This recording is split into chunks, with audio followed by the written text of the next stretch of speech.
Hello everybody, it is Jess and welcome back to my channel. Thank you so much for being here today. I thought it would be a good idea to just sit down and talk about some of my most anticipated releases of 2022. So I actually haven't done one of these videos in quite a while. I remember saying how I was struggling to keep up with new releases, which is still true. There is no way I would ever be able to keep up with the amount of books that are released every year, and there's no way I would be able to get them all and read them all. I just don't have the time or the money to do that. So I kind of stopped doing those videos, but there are a few books that are coming out this year that I am very excited about and that I am planning to get my hands on at some point and read. I've got 8 of them here on my little list, and I thought I would just share them with you and explain why I'm excited about them and yeah, just get some hype going for these books. The first book that I have on this list is called Fish Swimming in Dappled Light. This is by Riku Onda. This comes out on June the 16th. And one of the things that really appeals to me about this book is the cover. The cover has fish on it. I think they're koi fish. And I love fish. I find them so relaxing and so pretty to look at. So I was instantly drawn to this book just because of that cover. I think Riku Onda is a Japanese author. Been loving Japanese fiction at the moment, and I want to read as much of it as possible. This book is set in Tokyo. It's set in a Tokyo flat over the course of one night, and we have Aki and Hiro who spend one last night together before going their separate ways. Each believes the other to be a murderer and is determined to extract a confession before the night is over. Who has been killed and why? Which one is the killer? In an intense battle of wills over the course of a night, the true nature of the pair's relationship and the chain of events leading up to this night are gradually revealed in this gripping psychological thriller that keeps the reader in suspense to the very end. The thriller, buried in a literary whodunit, explores the mysteries of romantic love, memory, and attaining self-knowledge.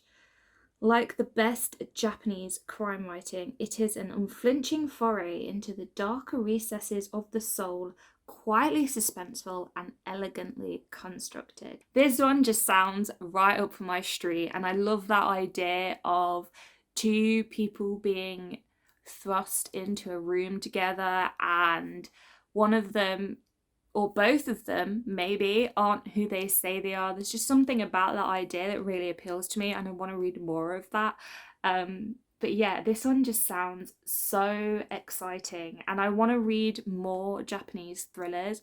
I love how Japanese authors are able to just get into the mind of a human being and pull it apart and examine their behavior and their little quirks and things that other people might miss. I love all of those observations. So yeah, I'm expecting this one to be very tense, and I really can't wait for this one. I'm so glad that I came across it because this is just something that I know I'll love, hopefully. Moving on to my second anticipated read. This is one that I have actually pre-ordered already. It is Babel, An Arcane History. And this is by R.F. Kuang. This comes out August 23rd. I did pre-order this in my pre-order with me video. And I am very excited. I don't really know too much of what this book is about. I just know that I love R.F. Kuang's writing and I will buy anything that she puts out because, yeah, I'm just always blown away. I mean, I've only read 2 books by her currently, the first two books in the Poppy War trilogy. But I have been super impressed by her storytelling and her writing style and her characters and her world building. So this was just a must have for me. But this is set in 1828, and we are following Robin Swift, who is orphaned by cholera in Canton and is brought to London by the mysterious Professor Lovell. There he trains for years in Latin, ancient Greek, and Chinese, all in preparation for the day he'll enroll in Oxford University's prestigious Royal Institute of Translation, also known as Babel. Babel is the world's centre of translation and, more importantly, of silver working, the art of manifesting the meaning lost in translation through enchanted silver bars to magical effect. Silver working has made the British Empire unparalleled in power, and Babel's research in foreign languages serves the Empire's quest to colonise everything it encounters. So it says here that Babel is a thematic response to The Secret History and a tonal response to Jonathan Strange and Mr. Norrell, both of which I have not read, and grapples with student revolutions, colonial resistance, and the use of translation as a tool of empire. It just sounds really, really fascinating, and I think I'm going to learn a lot about colonial history, British colonial history. I feel like that's what this might be inspired by. Obviously there's going to be a lot of Chinese inspiration in this as well, given that R.F. Kuang is Chinese, and I think it's set to the backdrop of a war. It says when Britain pursues an unjust war with China over silver and opium. So yeah, that sounds quite interesting. I know it's going to be very different from the Poppy War, but that excites me even more because, like I said, the Poppy War is phenomenal, and R.F. Kuang's writing and storytelling in that series is just on a whole other level. I'd be very interested to see how her storytelling differs in this, or if it's better, or if you can notice any differences or things, and how she will get on doing a different type of fantasy, historical fiction kind of work. So yeah, I'm really looking forward to this one. Like I said, I have it on pre-order, so that will come through my letterbox in August, and August just needs to hurry up so that I can read this. All right, book number 3 is Hide by Kirsten White. So this comes out on May 24th, so not too far away, about a month or so away. This book has been described as Squid Game. It's been compared to Squid Game, which really intrigues me because I love Squid Game, one of my favourite shows. Ever since watching that show, I have become very interested in scenarios like Squid Game, and this one might just tick that box for me. This is about a challenge, which is to spend a week hiding in an abandoned amusement park and don't get caught. The prize, enough money to change everything. Even though everyone is desperate to win, to seize their dream futures or escape their haunting pasts, Mac feels sure that she can beat her competitors. All she has to do is hide, and she's an expert at that. It's the reason she's alive and her family isn't. But as the people around her begin disappearing one by one, Mac realises this competition is more sinister than even she imagined, and that together might be the only way to survive. 14 competitors, 7 days, everywhere to hide, but nowhere to run. And then at the end it says, come out, wherever you are. And that just sounds really fucking ominous. I guess it is like a sinister game of hide and seek, like a real violent game of hide and seek, which, yeah, I love it when you take childhood games that are really innocent and are a lot of fun to play when you're young and put a very violent and sinister twist on them. I just love that idea, and I need to read more of that kind of content. But this one has had a lot of hype around it. I have seen some of the reviews coming in for this for people who have already had the pleasure of reading it, and no one so far has had a bad word to say about it. So I'm super excited to get my hands on this. And also, it's a yellow cover. I don't know if this is the American cover or the English cover. I'm not sure, the UK cover, but I love yellow, so any book that has a yellow cover is also an instant buy for me. So next up we have The House Across the Lake, which is the next book by Riley Sager. This comes out June 21st, so again, not too far away. I haven't read a lot of Riley Sager books. I think I've only read 3. One of which was 5 stars, one of which was 4 stars, and then one which was like 2 stars. But, you know, I want to give some more of his books a go. I do have some more of his books on my TBR, but I'm really looking forward to this one. And, you know, it's your typical thriller. I love a good thriller. But this follows Casey Fletcher, who is a recently widowed actress trying to escape a streak of bad press, has retreated to the peace and quiet of her family's lake house in Vermont. Armed with a pair of binoculars and several bottles of liquor, she passes the time watching Tom and Catherine Royce, the glamorous couple who live in the house across the lake. They make for good viewing. A tech innovator, Tom is rich, and a former model, Catherine is gorgeous. One day on the lake, Casey saves Catherine from drowning, and the two strike up a budding friendship, but the more they get to know each other and the longer Casey watches, it becomes clear that Catherine and Tom's marriage is not as perfect and placid as it appears. When Catherine suddenly vanishes, Casey becomes consumed with finding out what happened to her. In the process, she uncovers eerie, darker truths that turn a tale of voyeurism and suspicion into a story of guilt, obsession, and how looks can be very deceiving. I'm getting massive stalker vibes from this, which is something that I love to read about.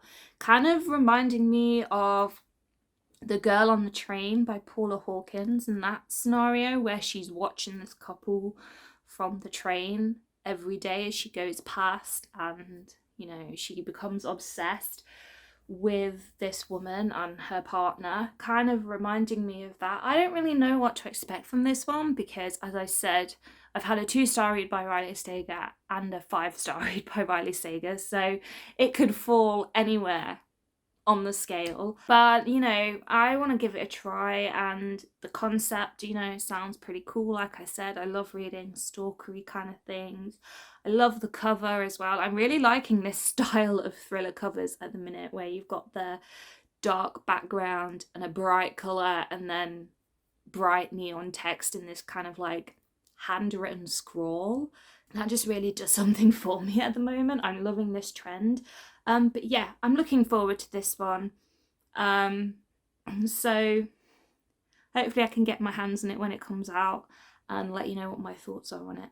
Alright, next up we have Upgrade by Blake Crouch, and this one comes out July the 12th. So I have only read Dark Matter by Blake Crouch, but that book was phenomenal. A sci-fi thriller, and it was intense, it was fast-paced, it was very twisty and turny, if that's even a phrase. It is now. And I loved every second of it, and I was blown away. And I really, really liked Blake Crouch's storytelling. I thought it was a really well written and well thought out book. I do want to read Recursion. I'm still yet to read that. But this has been given a little bit more attention on Bookstagram recently. There are a few people that I follow on there who have read some advanced reader copies of this, and again have had some really good things to say about it. The first line of the synopsis on here says, "You are the next step in human evolution," and that just has me sold already. At first, Logan Ramsey isn't sure if anything's different. He just feels a little sharper. better able to concentrate, better at multitasking, reading a bit faster, memorizing better, needing less sleep. But before long, he can't deny it. Something's happening to his brain, to his body. He's starting to see the world and those around him, even those he loves most, in whole new ways. The truth is, Logan's genome has been hacked, and there's a reason he's been targeted for this upgrade, a reason that goes back decades to the darkest part of his past and horrific family legacy. Worse still, what's happening to him is just the first step in a much larger plan, one that will inflict the same changes on humanity at large at a terrifying cost. Because of his new abilities, Logan's the one person in the world capable of stopping what's being set in motion, but to have a chance at winning this war, he'll have to become something other than himself, maybe even something other than human. And even as he's fighting, he can't help wondering, what if humanity's only hope for a future really does lie in engineering our own evolution, not revolution, evolution. But I guess there is going to be a bit of a revolution in this story by the sounds of it. Really cool concept. I feel like I can tell where Blake Crouch's inspiration has come from, but I'm not going to say it because I don't want to jump on that conspiracy bandwagon. You might know as well where the inspiration for this has come from. I mean, I don't know. It's just me speculating. But I feel like some things in recent times, in the past few years, might have influenced this storyline a little bit. But yeah, I'm excited for this. I have no idea how this could play out or where it would go. But I just feel like it would be a whole of a roller coaster ride. So next we have another book that I have on pre-order, which is Fairy Tale by Stephen King.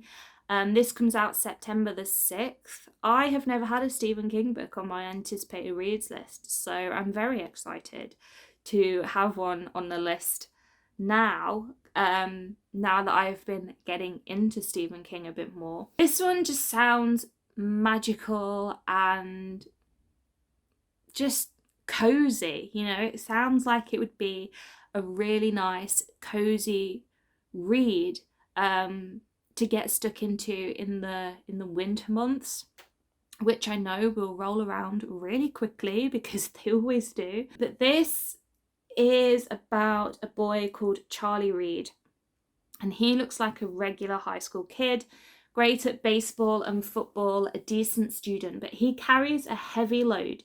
His mom was killed in a hit and run accident when he was 10, and grief drove his dad to drink. Charlie learned how to take care of himself and his dad. When Charlie is 17, he meets a dog named Radar and her raging master, Howard Bowditch, a recluse in a big house at the top of a big hill with a lock shed in the backyard. Sometimes strange sounds emerge from it, and Charlie starts doing jobs for Mr. Bowditch and loses his heart to Radar. Then, when Bowditch dies, he leaves Charlie a cassette tape telling a story no one would believe.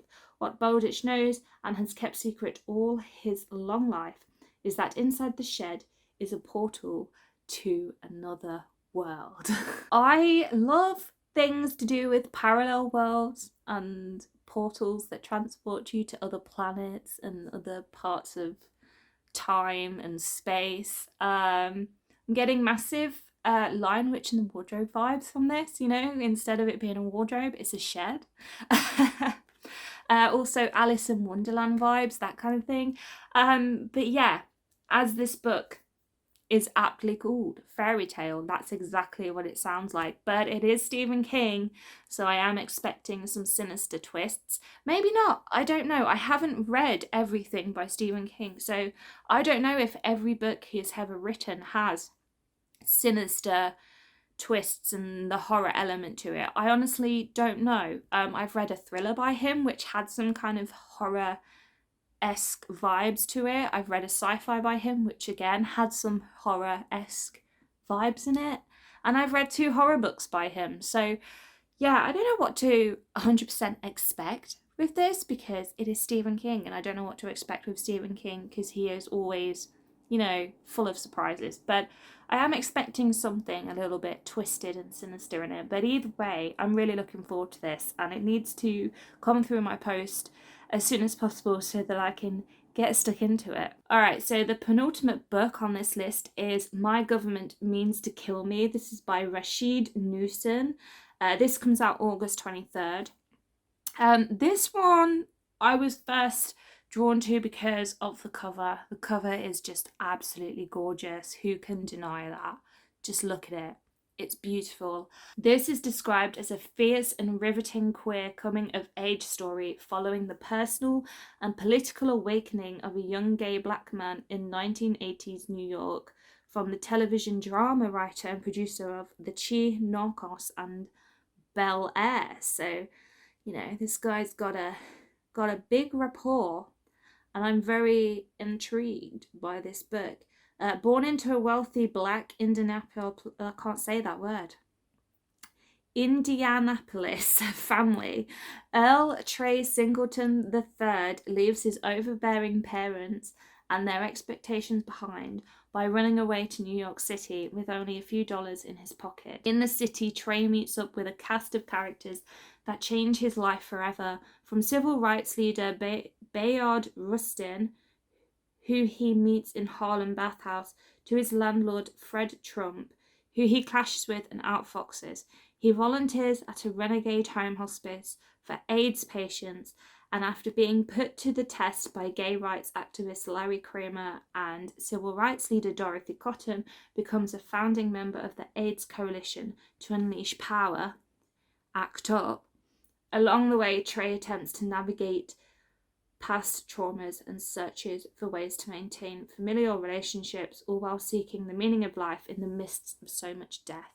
I'm so interested in this story, and it's a period of history that I don't know too much about in America. HIV and AIDS was a big thing back in the 80s, and I know how it affected a lot of people here in the UK, but I'm interested to see how that played out in America as well. I really love these kind of real life stories, stories that are real for so many people, that have happened to people, and that are still happening to people. It's something that I will never experience, but I'm so interested in hearing these experiences, whether it be fiction or real life. But yeah, this one just sounds like it's going to do a lot for me. I think it'll be quite emotional. Yeah, I know it's a very different book to the ones that I've had on my list, but this one, there's just something about it that is calling to me. So I'd really like to get to this one, hopefully by the end of the year. All right, lastly, we have the book that I have been anticipating the most. It's actually out now. It came out March the 1st, but I wanted to mention it because I don't have it yet, and I'm so excited for it. I'm hoping to get it for my birthday, which is next week, so we'll see. But it is Sundial by Catriona Ward. So The Last House on Needless Street was one of my favourite books of last year, one of my favourite thrillers of last year. It's a book that I have not been able to stop thinking about. It just had a lot of layers, and it was just really intriguing and mysterious, and I'm gonna shut up because I will end up spoiling it. But if you haven't read it, go and read it. But Sundial, I am equally as excited for. It's described as a twisty psychological horror that has me sold. All Rob wanted was a normal life. She almost got it too. A husband, 2 kids, a nice house in the suburbs. But Rob fears for her oldest daughter, Callie, who collects tiny bones and whispers to imaginary friends. Rob sees a darkness in Callie, one that reminds her too much of the family she left behind. She decides to take Callie back to her childhood home, to Sundial, deep in the Mojave Desert. Or is it Mojave Desert? Mojave sounds right. And there she will have to make a terrible choice.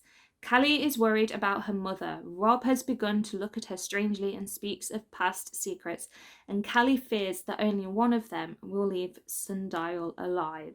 The mother and daughter embark on a dark desert journey to the past in the hopes of redeeming their future. I'm so excited to read this. If it's anything like The Last House on Needless Street, this book is going to be mysterious as fuck, and it's going to be very surprising and very atmospheric. The setting of the desert is really doing something for me right now. I need this book. And a lot of people that have read this have said that it's really good, and I've spoken to some people about this book as well because they've read it and they said it was amazing. So I need this book. Hopefully my boyfriend has got me it for my birthday next week. If not, I will be buying this. This will be the first book that I buy. But yeah, I'm so excited. All right, guys. So those were 8 books that I am highly anticipating for their release this year. And yeah, as I've already said, as I continue to say, I'm excited for all of them. They all sound amazing. And I don't want to wish my life away too much, but I do wish that these books' release dates would hurry up so that I can just read them now. But let me know in the comments down below if you are anticipating any of the books that I've talked about in today's video. And if you are, feel free to let me know why, or you can let me know what other books you are anticipating this year. I always love to hear what you guys have to say. Thank you so much for watching. You can leave a cheeky thumbs up if you like this video. You can subscribe to my channel and you can hit the bell button so you will be notified every single time I do upload. And having said all of that, I will see you all in my next video very soon. Bye guys.